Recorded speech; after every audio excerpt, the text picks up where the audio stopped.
Hi, and welcome to today's segment of the Third Testament Foundation live stream. And today we're going to read a lot about intuition and the intuition body.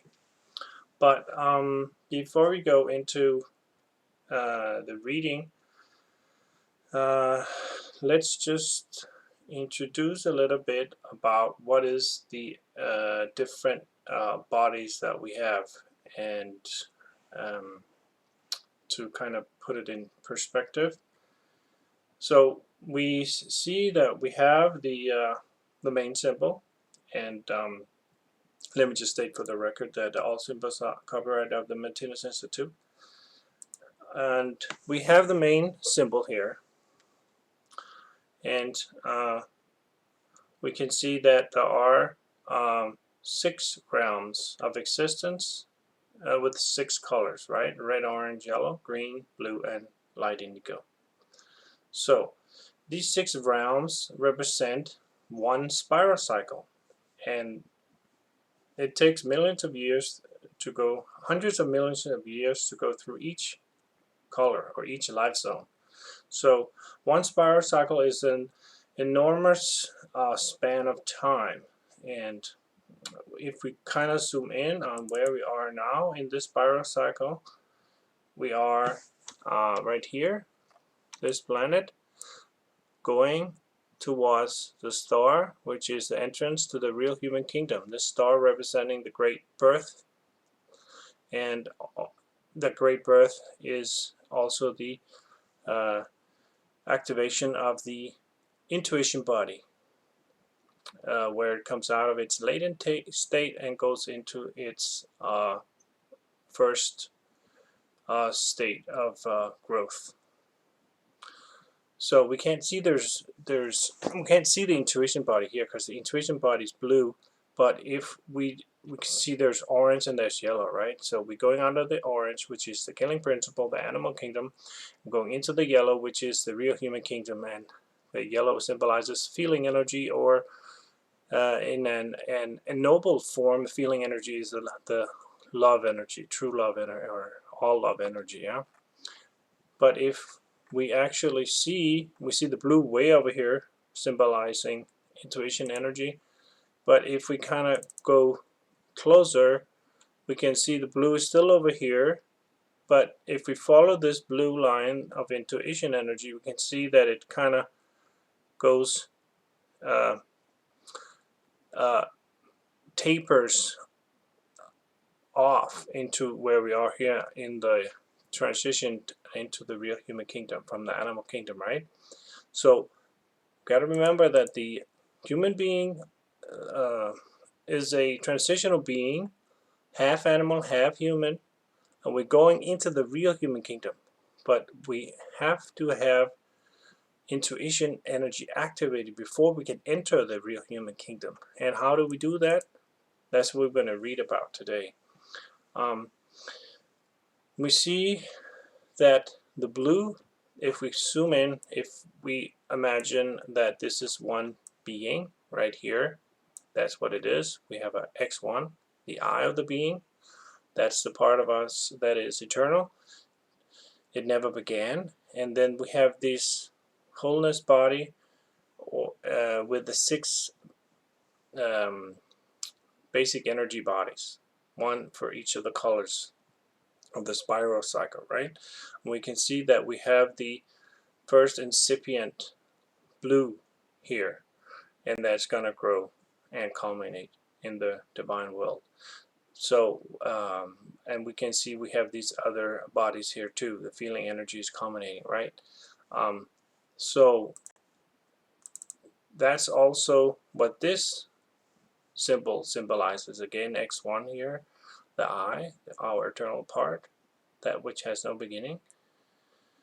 And we have X2, where we have all the talent kernels, and we also have the talent kernels of the 6 basic energy bodies here, with the 6 symbolized by the 6 colors. Again, we see the blue here is again intuition energy, and we have the green is intelligence energy, the yellow is feeling energy, and then we have the orange, which is the gravity energy, or what we know as the physical body, more or less.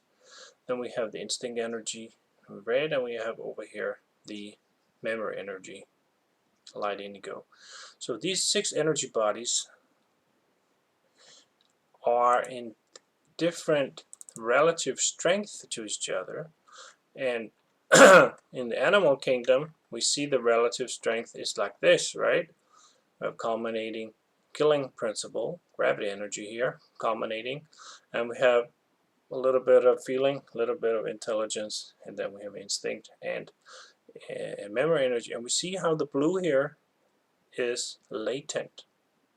So that means it's kind of not active. It doesn't get active until we evolve forward in the spiral cycle through the Great Birth. So if there was one here, we could see how that was, but it's over here. We see how the feeling energy is now culminating. And the blue, it came out of its latent state. So the blue color here symbolizing intuition energy means we now have our intuition body activated. So, but of course we still have mostly our day conscious awareness on the feeling energy in this real human kingdom. Now in the transitional stage we have our day conscious awareness on the gravity energy. So that means we have our day conscious awareness on the physical body. So all that we're conscious of is all the physical stuff, all the material things that we can sense in this world, right? The world that we know. So, but the evolution forward is to go through this activation of the energy body, the intuition energy body, again with the star here symbolized by the star. So right here is the entrance, and if we look at this other symbol with the thought climates, we see that's the same place in evolution. Is that where the star is? That's this evolutionary stage where we have a balance between our 2 poles. We see the yellow and the green over here. That's the balance between the male and the female poles. So when we have this balance, we have this ennobling of the feeling energy. So we have very noble feelings and intelligence. And that's what we're going to read about today, because it's important to know how do we get to the actual activation of our intuition body so we can take it out of its latent state where it's in right now, right? It's basically sleeping, and we want to wake up, right? We want to wake up our intuition body, and let's read about how that is done, or what's my theory that Martinez claims that is how we do it.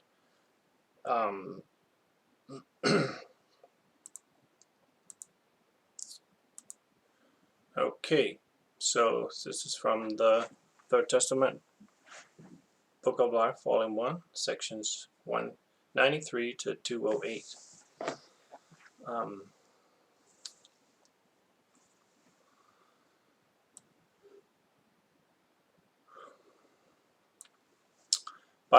First he talks a little bit about how we have these day conscious awareness on the different bodies, and right now we have it, as I stated, on the physical body, or the body of gravity. But as the evolution goes on, we're gonna transfer this day conscious awareness to our feeling body, the yellow, symbolized by the yellow, right? So by slow degrees, as evolution proceeds, terrestrial mankind's faculty of sensing or feeling is becoming more and more developed, which means that it is passing further and further on to its own plane. Whereas with animals and human beings, from a primitive zone, this faculty can be released only on the basis of cooperation between the embryonic body of feeling and the much superior and more fully developed physical body by which purely physical pain or rougher forms of sensing can be experienced. It is when the embryonic body of feeling is more advanced that that same faculty can make it possible for the individual to experience sensing on the plane of feeling itself. This means that besides being able to experience reactions between its body of gravity and the exterior gravity energy, in other words, undiluted forms of pain and pleasure, gradually, as the above-mentioned embryonic body gains in strength, it can begin to experience reactions between the body and the exterior feeling energy. Just as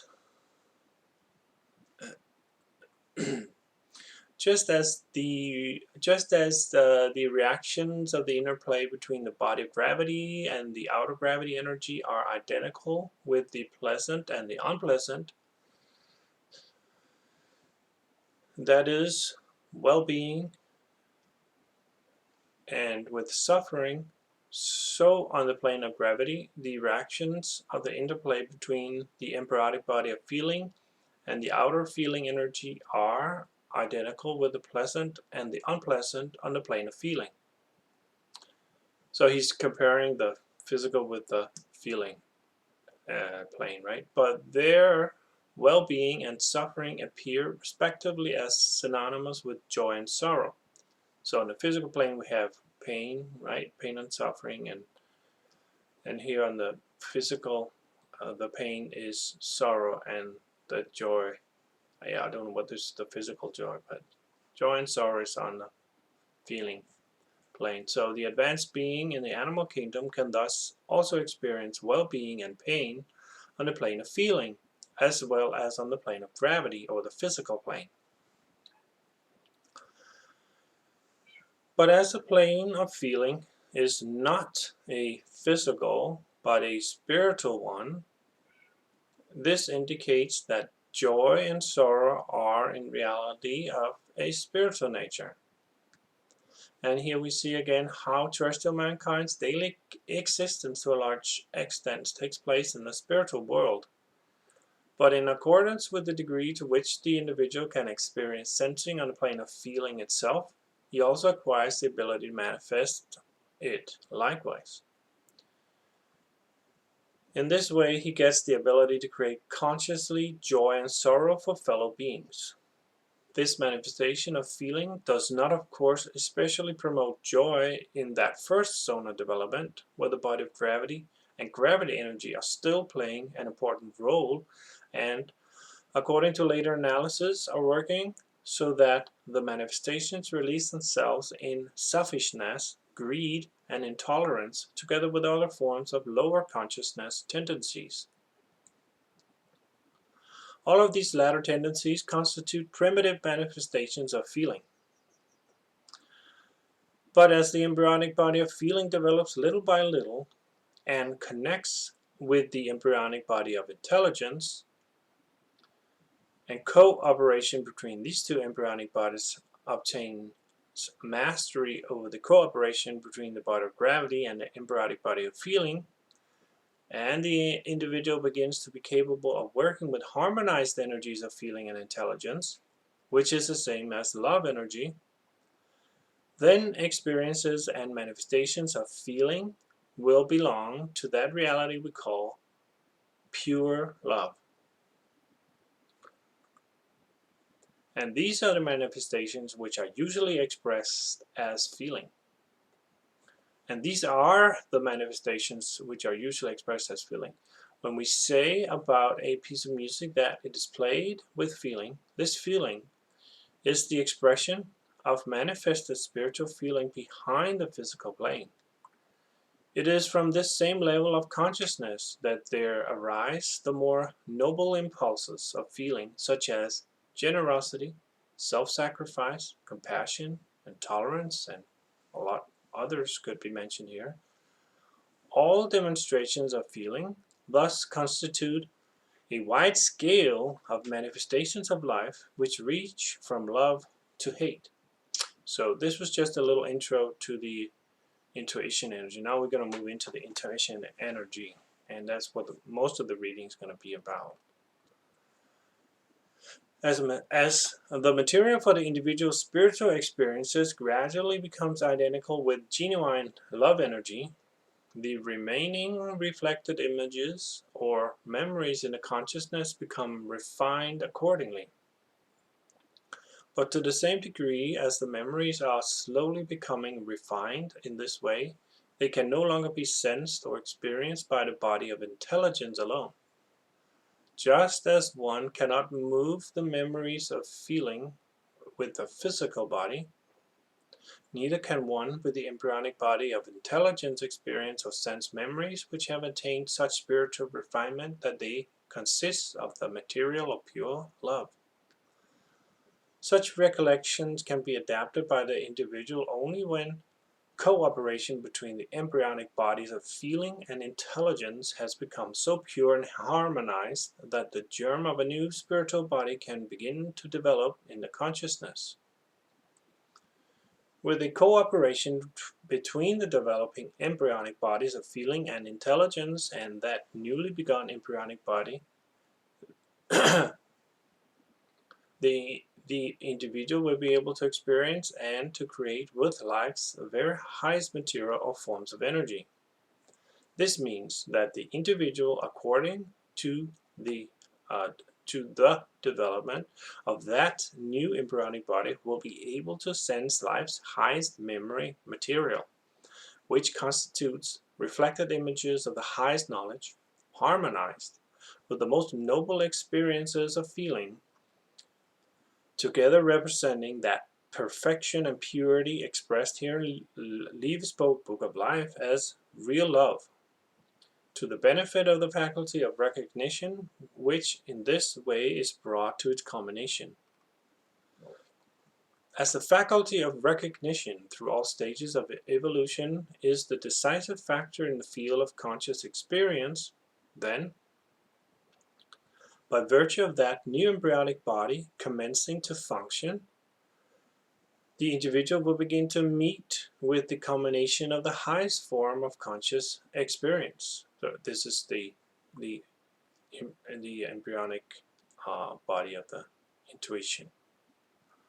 The basis on which the whole universe exists is identical with realities of the very highest intelligence energy and the most noble feeling energy, which together make pure love energy. So, with the initial functioning of the new embryonic body, the individual begins to be able to sense and experience this energy, so that the function of consciousness bound to the new embryonic body becomes synonymous with the individual's incipient faculty to experience the very foundation or basis of the universe, which is the same as beginning to meet eternal truth or to see God. So we see God with the intuition body, okay?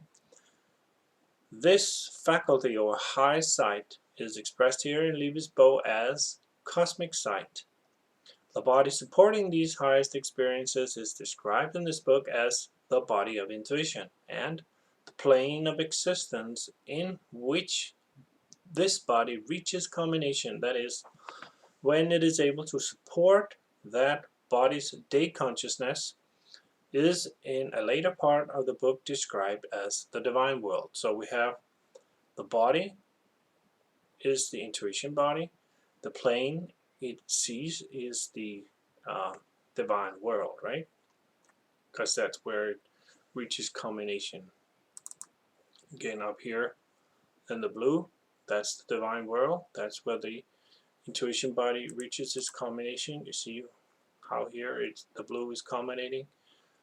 In the green here, it's not culminating, it's lesser, right? And here in the yellow culminating, it's even less. And here in the orange animal, it's later, right? So what we're doing in this part of evolution, this segment of spiral cycle, we're waking up this intuition body, right? It's sleeping right now. So we're going to wake it up. He also likens it to the the intuition body is in embryo. Right here is it's a fetus, right? It's inside the womb. It's wrapped in matter. We only see matter here. So it's wrapped in matter. We cannot see anything. So we're in like the womb, but when we're born, when the intuition body is born through the great birth, we start to see this blue growing and culminating over here in the divine will, right? So this blue is again the intuition body. So that's the embryonic state that we're born from and activating, and we start waking up, and we'll be able to see God with this intuition body symbolized by the blue here. So it's all about evolution. Like we're always at one with God, but we're not always conscious that we are one with God. So right here in this stage here, this transition from the animal kingdom to the real human kingdom, we're not really conscious that we one with God because the intuition body is latent. Right here is in its embryo state here. So once we activate it, it's born through the great birth, we'll be able to see that we are in fact one with God. It's not that we're not one with God. Right now we just can't see it. So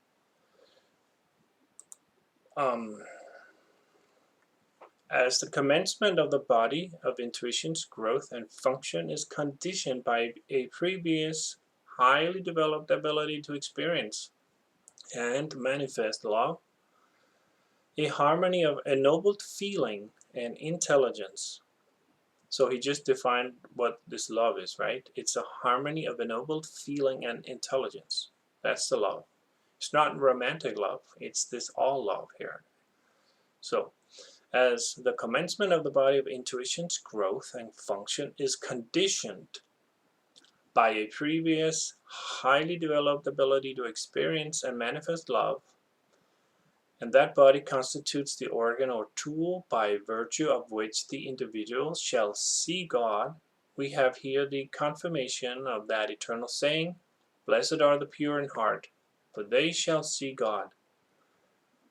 In that, to be pure in heart is exactly the same as to manifest love, or a harmony of ennobled feeling and intelligence. No manifestation diverging from love contains the sublime and refined energies of feeling and intelligence, which are the absolute conditions for a recognition of life's very highest analysis and details. Therefore, as expressions of the real truth, such manifestations are false and must be considered as impure. Terrestrial mankind's body of intuition exists as yet as only latent.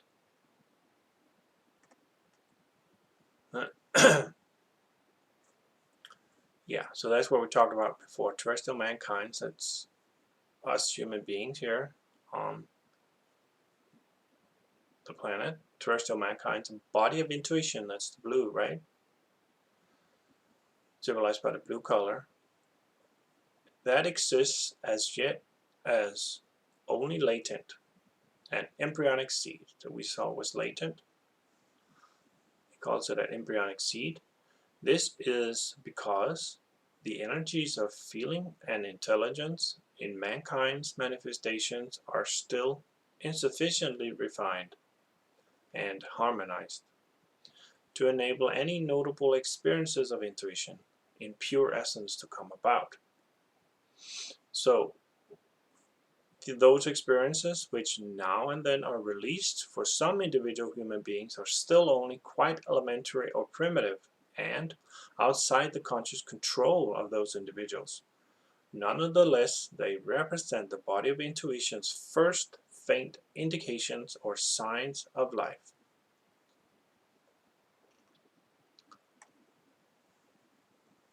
By cooperation between the individual's embryonic body of feeling and the body of intelligence and the seed of the body of intuition. So again, here we have body of feeling symbolized by yellow, right? Body of intelligence symbolized by green, and the body of intuition symbolized by the blue color, Again, if you look at this, we have these three bodies right here, right? These three bodies right here. So the balance between the yellow and the green, the feeling and the intelligence energy, gives us this ennobled love energy, which activates the blue, or intuition body, right?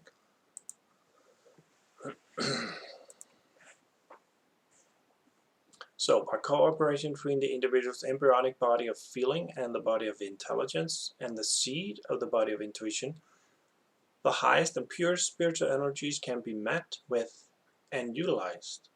These being genuine recollections of love or memories of a harmonized combination of the highest experiences of intelligence and the noblest experiences of feeling, partly to the benefit of the faculty of recognition, which gives the individuals the greatest aptitude for knowledge, and partly to the benefit of an artistic sense, which gives to the same individual the greatest, most consummate faculty for creation. As the very highest and complete aptitude for knowledge, as well as for creation, is the same as genius, no one will be able to attain genius in any form of spiritual manifestation unless on the basis of the faculty of intuition. So the intuition is really the genius here. So the genius is what? The ability to see God, right?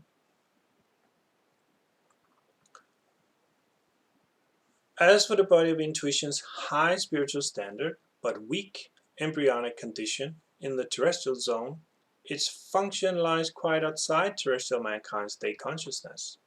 This means that the actual function of intuition is not consciously experienced, but only its results or symptoms. The functioning of intuition can take place in every human being who is so far in development that there are certain moments when he is cleansed of inferior energies, meaning in this case, moments when he is permeated with pure love energy and thereby finds himself in a pure and highly spiritual ecstatic joy, which is the same as a state of inspiration. Then, in such moments, without any previous analysis or definition, there occurs in the individual's mind a sudden emergence or appearance of new spiritual experiences or thought pictures. Such sudden emergence of new and complete thought pictures through ecstatic joy we call intuition. So, intuition is synonymous with the symptom or result of a spiritual function released into the individual's subconscious through cooperation between feeling, intelligence, and the embryonic body of intuition.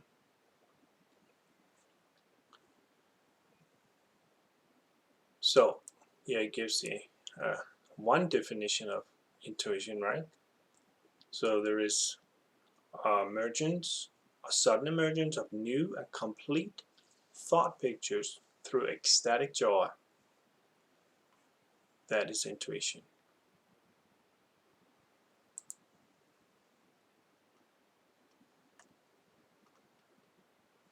The faculty of intuition can be released in writers and artists, those who work with the higher feeling and intelligence memories, in moments when their consciousness touches upon recollections of pure love material, and thereby an ecstatic state of inspiration is brought about.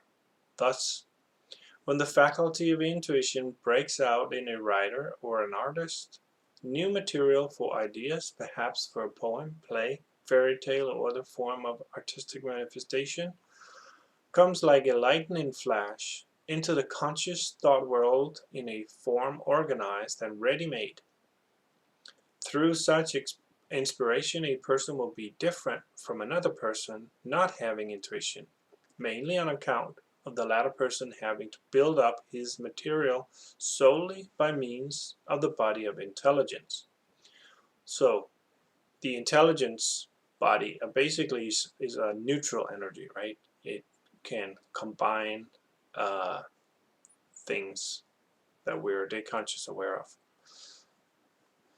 The function of intuition makes it possible for the individual to utilize energy material which has left his day conscious mind, which means has been forgotten long ago, while the function of intelligence makes it possible for him to use only that memory material still present in his day consciousness. Therefore, the results of the function of intuition become expressions of a far greater range and perspective than that of the function of intelligence, and, as mentioned above, it is the essential basis of genius in any form of high spiritual manifestation or creation.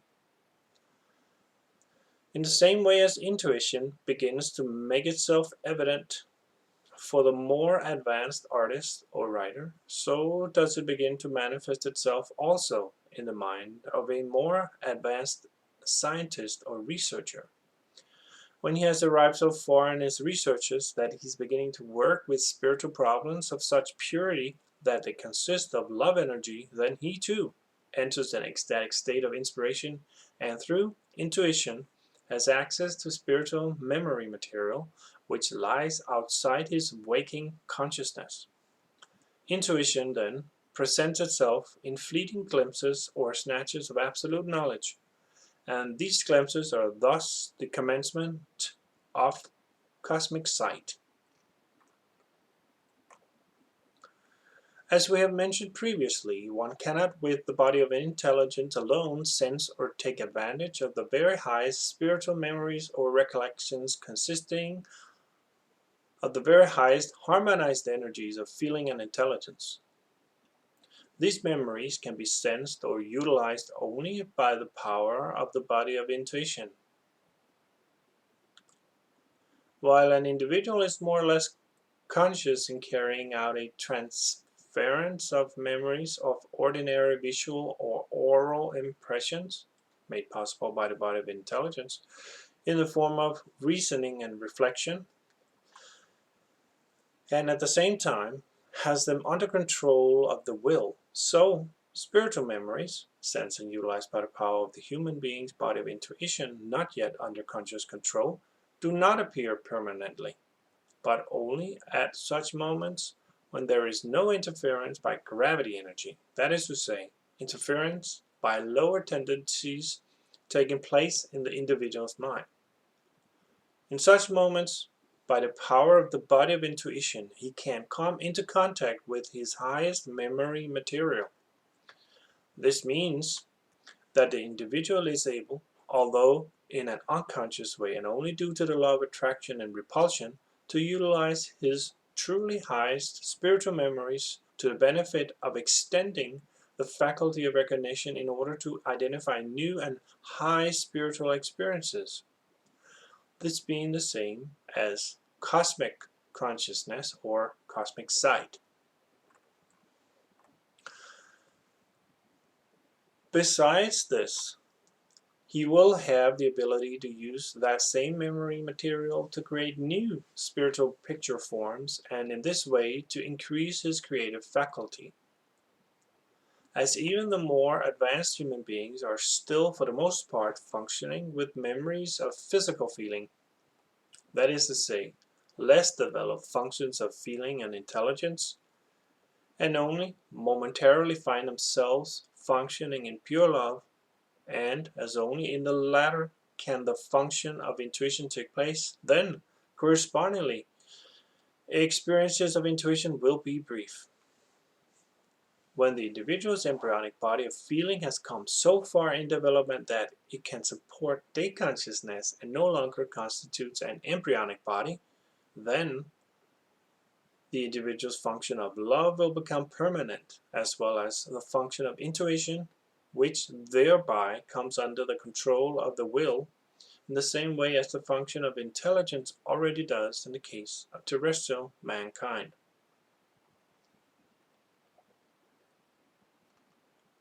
On acquiring the function of intuition permanently, the individual has reached so far in development that he will begin to move consciously in spiritual spheres with the same ease as when he used to be able to move only in physical areas. And through this new condition, the universe begins to reveal its great mystery to him, for he is now the bearer of cosmic consciousness.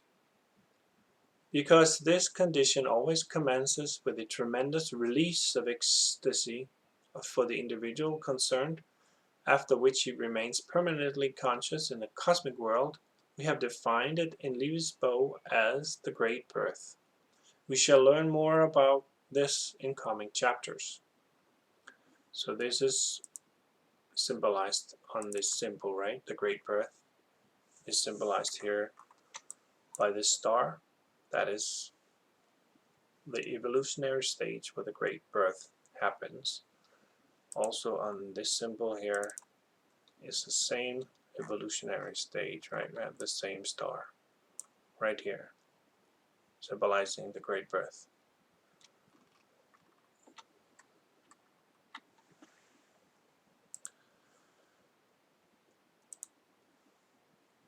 Although the function of intuition in advanced terrestrial mankind is still only momentary and outside the control of the will, it already plays a visible part in the daily life of his conscious mind and sets its mark on his manifestations.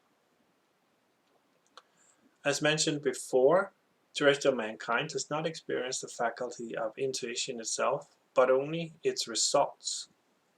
These can appear partly as infallible, instantaneous knowledge, and constitute thus an unconscious use of the individual's very highest material of spirit and memory to the benefit of the faculty of recognition, and partly as ready-made material for ideas of quite new thought picture compositions and their further transformation to gravity energy.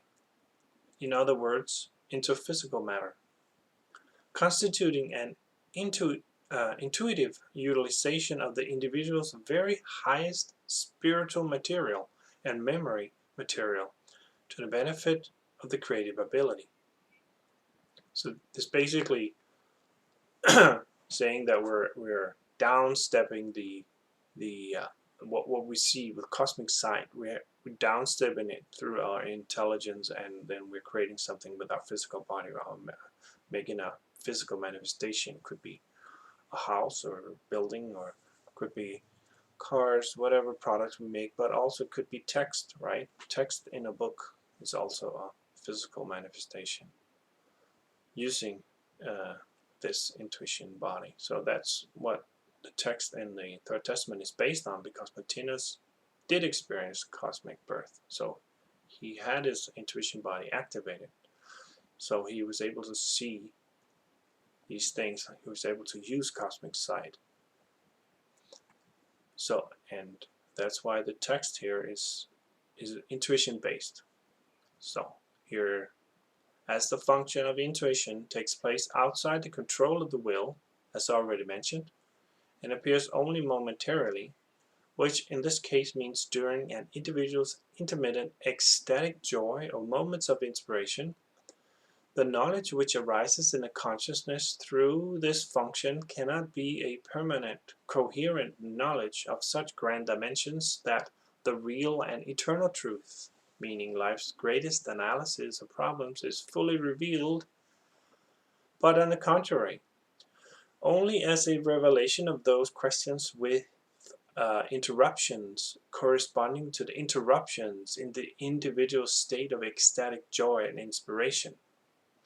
Before this condition becomes permanent, it is not possible through intuition to get any unbroken, ready-made cosmic knowledge, but only glimpses of it. This means that any individual who has not met with the Great Birth cannot have permanent cosmic sight, but merely cosmic glimpses of eternal realities. But this highest knowledge, through terrestrial mankind's own experience, can appear only fragmentarily and can sometimes be of an unfortunate nature. For instance, when the individual concerned in a state of ecstatic joy or inspiration still has in his mind the remains of such tendencies as anger, deceit, and desire for power. Then he disguises the fragment of true knowledge in inferior feeling material or intelligence material, which will then make it of a more or less false character, according to how advantageous it will be either for that individual's prestige or for the satisfaction of his lower desires. A manifestation of this kind can even take place in certain cases without the individual concerned being quite conscious of his corruption of the light. For through incorrect self-knowledge and unconscious autosuggestion he cannot see that impurity which appears to him under the guise of truth. These kinds of people can easily become zealots and the founders of fanatic movements or sects. So now we have the last segment here. Too early an attainment of cosmic glimpses, that is to say, before the individual's moral standard is fundamentally established, will thus be very unfortunate, for it will take place or will be attained in some kind of unnatural way and in a restricted form or as a substitute for genuine glimpses. Absolute and infallible cosmic sight can be obtained only by cleansing the mind of all lower tendencies such as ambition, pride, intolerance, dishonesty, and desire for power. The resisting of these realities is the unavoidable price which has to be paid for fundamental cosmic sight. That resistance makes the human being pure in heart, and so it is a natural and genuine way of training for the attainment of divine sight. Any kind of training which is not synonymous with the resistance mentioned above must then be the same as a false training, or an artificial method, and only in the most fortunate cases can bring those concerned into contact with some of the cosmic energies. But in that instance, they have not been through sufficient moral development, and their spiritual bodies are still too feeble for this contact.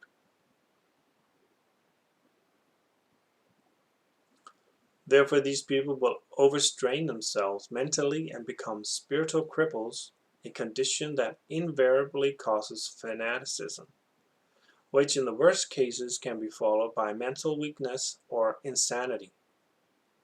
And here it is that the individual meets the guardians of the threshold in the shape of his own unfinished nature. No one is able to see God except the pure in heart. Therefore, neither will we here in Liebesbo encourage artificial training in any form whatsoever, but point exclusively to the way through morality. For with fundamental moral development, the cosmic faculties will come about quite of themselves in a natural way, in all their unfailing power and strength, and without any danger or any risk to the individual. So again, this is very important. Right here, right? Absolute and infallible cosmic sight can be obtained only by cleansing the mind of all lower tendencies such as ambition, pride, intolerance, dishonesty, and desire for power, and the many others, right? Hypocrisy, whatever, you name it. So we have to cleanse our mind.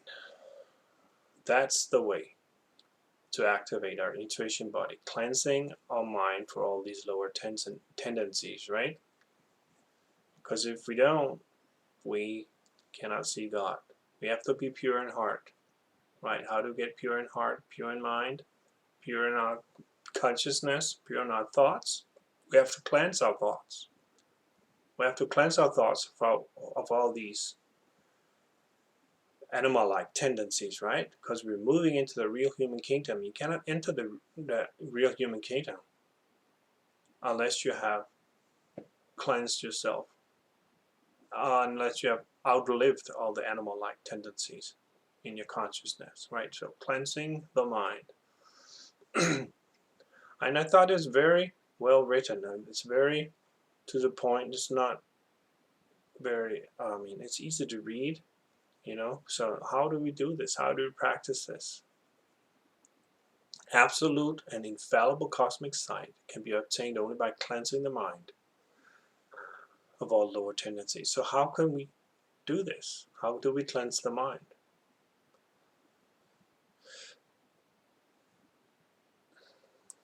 Basically, nature does it on its own. It'll happen all by itself, right?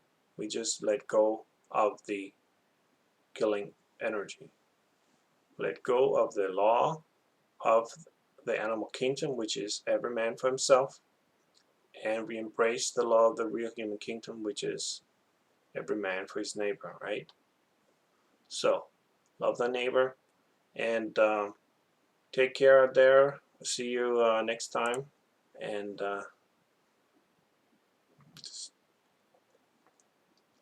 see you soon.